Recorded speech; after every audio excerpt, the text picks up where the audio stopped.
Hey everybody, Mr. Regan here, and today we're going to be looking at how we go about answering our story prompts that use our key concepts and our vocab words and apply it to a real world problem.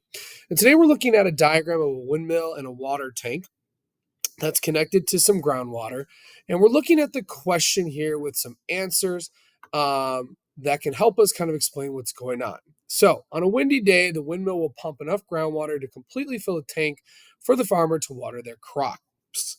If the water tank is only half full by the end of the day, did the windmill have enough energy to fill the tank? So, looking at our answers, we're trying to find the best answer that kind of explains what happened here.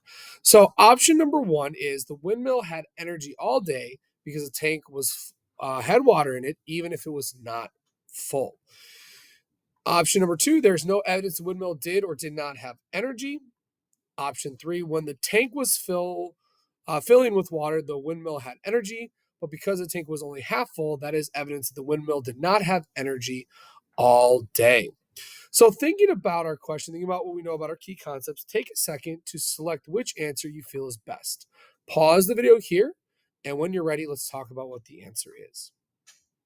All right, think you have the answer? Let's take a look. So, first and foremost, the windmill had energy all day because the tank had water in it. Well, in order for the windmill to pump enough groundwater, there has to be a windy day. So, if it was full, we know the windmill was working all day. There was energy turning the windmill. But unfortunately, the tank was only half full. So, we know at some point the water tank was not getting full of water. And because of that, we know that energy was not being used. Whenever something moves or changes, it's because of energy. We know the windmill needs that wind to move or change, and that is caused by energy. And without that energy, the tank is not going to get full. So we know right off the bat that that's not right.